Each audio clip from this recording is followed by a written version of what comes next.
হ্যাঁ গাইজ, এটি হচ্ছে রাজবাড়ী জেলার এমন একটি জায়গা যেখানে আপনি এই তীব্র গরমে গোসল করতে যেতে পারেন, অনেক আনন্দ করতে পারেন।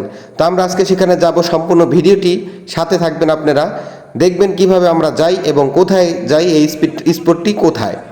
তো যাই হোক, আমরা রেডি হয়ে গেলাম, প্রস্তুত হয়ে গেলাম আমরা যাওয়ার জন্য। বাইক এবং মাহিন্দ্র রেডি করলাম সকল ভাই মিলে। এখানে আমাদের আজকে উৎসাহ করলো কামাল পাটোয়ারি ভাই। আমরা কিন্তু সেই গোসলের স্থানে চলে এলাম, এমন একটি মনোমুগ্ধকর সুন্দর জায়গা। তা বিস্তারিত বলছি, আমরা কোথায় এসেছি অবশ্যই সাথে থাকবেন। হ্যালো গাইজ, আসসালামু আলাইকুম। আমরা গলন্দপুর পাটোয়ারি বাড়ি থেকে হঠাৎ করে চলে আসলাম গরিবের কক্সবাজার রাজবাড়ির পদ্মাকন্যা রাজবাড়ির কুদার বাজারে। সকলকে ঈদ মোবারক। ঈদ মোবারক। এটা কি ঈদের আনন্দ, ওই যে নাইমরা। আমরা সেখানে চলে এলাম এবং আমরা যার যার পোশাক চেঞ্জ করে আমরা নেমে পড়ছি, ধীরে ধীরে একে একে নেমে পড়ছি আমরা সেই নদীতে এবং ছবি তোলার জন্য সবাই ব্যস্ত। আমাদের রবিউল ভাইকে দেখা গেল, ধীরে ধীরে আমরা সবাইকে দেখতে পাচ্ছি। কামাল ভাই এসে প্রস্তুত, তার ড্রেস আপ চেঞ্জ করে এসে প্রস্তুত হয়ে গেল। একে একে সকলেই নেমে পড়ছি আমরা নদীতে। খুবই সুন্দর একটি জায়গা, এটি পাবেন আপনারা অবশ্যই গুদার বাজার এবং ইউকের মাঝামাঝি একটি মেহগনি বাগান আছে, সেখানে গেলেই আপনারা এই সুন্দর স্পটটি পাবেন। আসসালামু আলাইকুম গাইস। তীব্র গরমের তাপে আমরা গলন্দমোড় থেকে পাটোয়ারি বাড়ির সদস্যরা এসেছি নদীকন্যা পদ্মা নদী রাজবাড়িতে, গরিবের কক্সবাজার।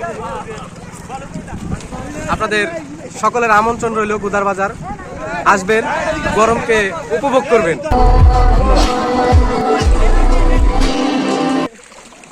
বলো, কিছু বলো।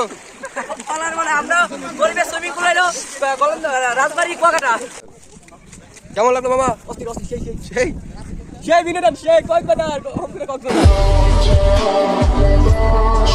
এখানে আমরা দীর্ঘ প্রায় 1 ঘন্টা গোসল করেছি এবং সাঁতার কেটেছি। আমরা সকলেই অনেক আনন্দ করেছি, অনেক রকমের পিকচার তুলেছি।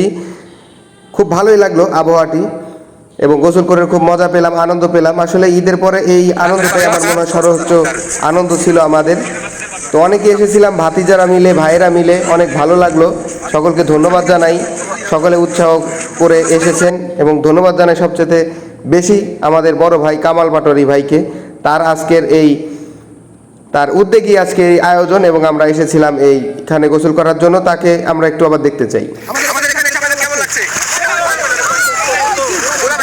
যাই হোক, সকলে আমরা গোসলের পরে আমরা ধীরে ধীরে উঠে এলাম এবং গোসল শেষে আমরা বাড়িতে ফিরেছি। এই গরমে সকলকে আসার জন্য আমন্ত্রণ রইল এইখানে।